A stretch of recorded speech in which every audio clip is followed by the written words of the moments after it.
What's good? It is 9:02 a.m. Sunday, October 20th, 2024. I'm in the Toledo area. The purpose of this video is going to be how to navigate through the passenger app and also giving you some tips and how everything works. All right, so on your passenger app, as you can see right here, if you want to request a ride, it's very simple. Up here where it says, where are you going? You are going to, let me circle that. You are going to click on that, and right here it gives you your start. Now it's gonna show you, okay, it says 36 North Reynolds. Okay, if you may not be at 36 North Reynolds, so please make sure you verify where it's given that address at right there. That's very important because, again, we'll show up at the wrong address. That can happen. Okay, so again, you're gonna put your address here. Usually it'll automatically generate a pickup address for you. So the start is your pickup. Now you have destination. This is where you're going to be dropped off. But there are cases where you want to make a stop, right? So if you want to make a stop, you simply go over here to the right here, and you click on the plus sign. When you click on the plus sign, it drops the menu. You put your stop in the middle. So you got your pickup here, and you have your stop here, and then you have your drop off here. Okay, so now when you put that information in, also when you're adding that stop, it says right here below, it tells you this information right here. What does that say? It tells you fees apply if you add a stop. Wait time fees apply at a per minute rate if you add a stop. Try to keep stops under 5 minutes. Your driver can end the ride if your stop exceeds 5 minutes. We can actually end the ride the minute that we make that stop for you. If you don't add the stop, we can end the ride right there at the location that you're at. All we have to do is slide and drop off. Then what we're going to do is we're going to put in the notes that the passenger forcefully requested for us to make a stop for you, or demanded that you make the stop. It's a demand because you have to put it in the app. You have to put it in the app and pay for it like other people do. Now, again, the reason why I'm saying it's a demand, because if a driver says, I'm sorry, but I got another passenger I got to pick up, people are not understanding. Oh, it's only going to take me 2 minutes. Oh, it's only going to take me a minute. I'll be in and out. These are the excuses that we give people. That people give us. So again, that stuff doesn't work. If drivers are stopping, I'm going to tell you what they do at the end of the ride. I'm going to show you in the driver app what we do at the end of the ride. At the end of the ride, we're going to go back in the trip history of that particular ride. Then we're going to scroll to the bottom, and it gives us the option right here, up to 24 hours, where we can rate the passenger. So what that means is that you ask to make a stop with the promise of a tip, or even if you don't promise a tip, but you're trying to run in and run out, guess what? That stop costs the driver money, period. We don't get paid to pick you up, and we're not getting paid to sit online to wait for ride requests. And, so again, you're slowing the driver down. The driver gets another rider. Sorry. The driver gets another rider, and the rider is now sitting there waiting for the driver, but the driver has made a stop for a passenger. All right, so I don't want to dwell on things too long on that. Up here in the top left, right there, you have an option to hit that menu button, and on this screen, it says View Profile. When you go to View Profile, it's going to show you right here how many rides you've taken, new rider rating, and also how many years you've been on the platform. This is the information that drivers receive when they get your ride requests. If you go here where it says view rider, view as a driver. If you want to see what the driver's information gets when they receive a ride request, you simply click on that. So the driver receives the ride, your rating, and how many rides you've taken, your rating, and how long you've been on the platform. That information is provided to drivers, and usually drivers will look at your rating and determine whether they want to accept your ride request or not. Most drivers will tell you if you are below a 4.98, we will probably decline your ride request if you're too far away. Okay, but with Lyft, the last digit does not does not appear. So having a 4.9 is a red flag for a driver. On Uber, there are 3 digits. So you can go from 5 stars to a 4.99, 4.98. That's what I was talking about with the last digit and everything and whatnot.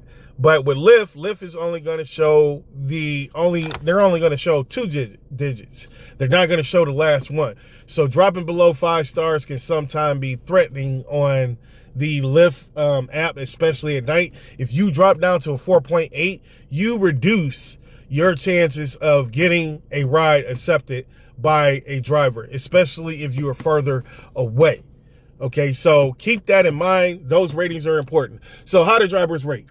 Well, first and foremost, if I came to your home, and let's say I came to your home with your friend John, you open up the door, hey, how's it going, John? Or John out of courtesy is gonna be like, hey, how you doing? They're gonna speak first. Whichever one happens, you know who that person is and everything. But you're there with John, right? As his guest. Now, Carl, whoever opened up the door or whatever, they open up the door, they greet their friend John, but you don't speak. You don't say anything. Don't you think that that's offensive to the homeowner who's supposed to let you in as a guest of their friend and you don't even speak at the door?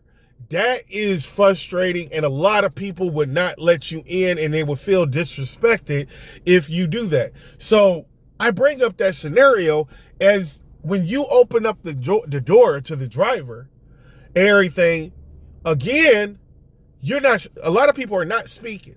They're just hopping in. And we can see in our rearview mirror, if you have on earbuds, okay, they in their music, I ain't even worried about it. It's still disrespectful, but we kind of would give that a pass. But when you get into the car and you don't speak to the driver, that is rude. It's disrespectful. You're not walking into McDonald's where it's owned by somebody else and managed by somebody else. No, you're walking into our vehicle. And so a lot of people who do this, these are the people who often tip at places that they go to. These are people who are usually nice. Now, sometimes it changes who you are as a person, because now you become a butthole because you've ran into so many of them and you just think that disrespect is something that's part of the job. And so you get to the point of shutting down and you don't want to deal with people or whatever. But nevertheless, that's another video or whatnot. So yeah, you can go through that. You can also click on, it says My Riders. You can request a ride for another individual that you want to request a ride for. So if you want to request a ride for someone, it says My Rider down there. You click on that. Let me go back so I can make sure I highlight that. You click on My Rider right here. And when you click on that, you can then hit Add a Rider, and it's going to pull up your contacts.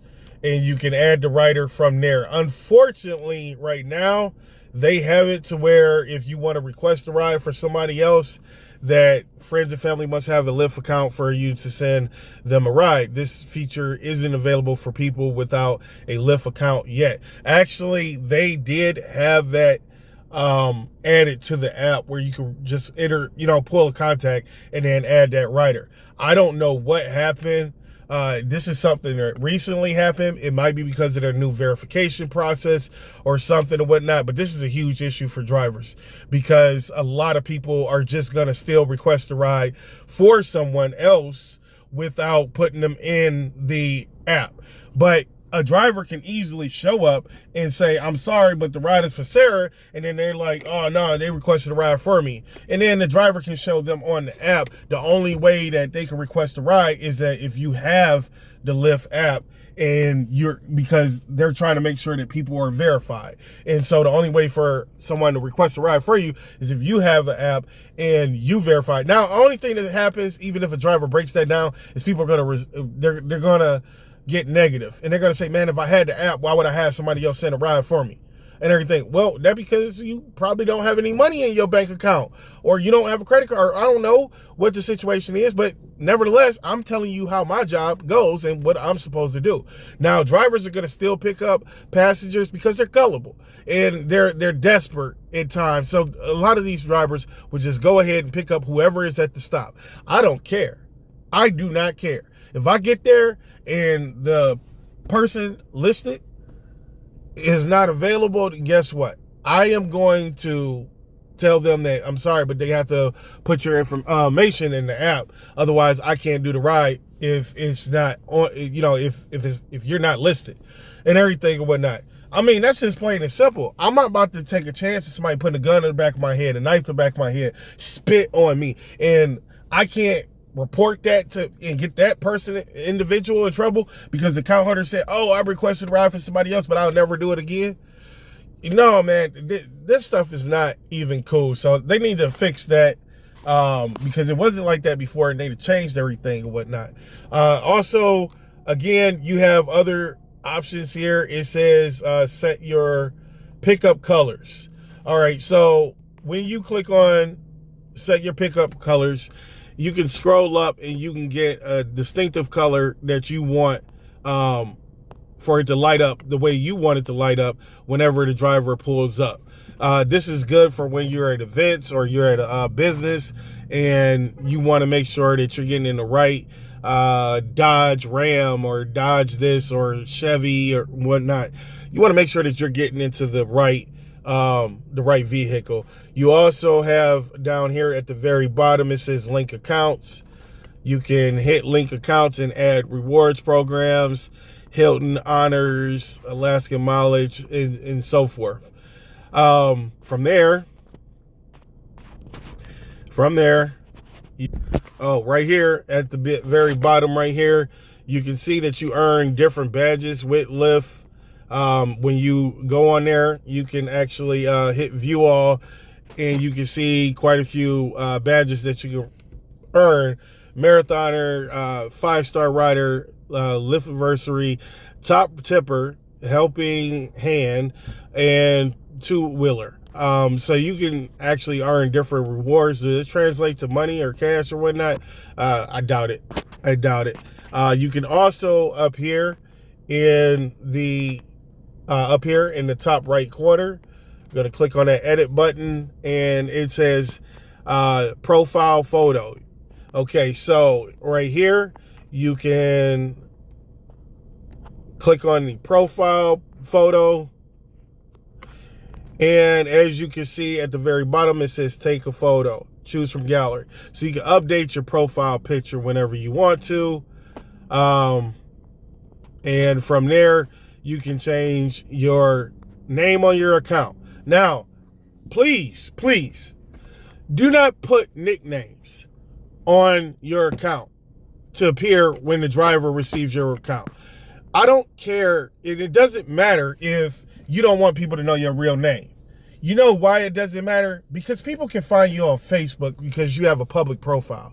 Oh, you can go ahead and you can put it on private, but now people can't find you. And the ones that do type in your name, you have to go on there and you have to accept it. But problem with this whole thing is that you're getting into our vehicle. We should know who's getting into our vehicle.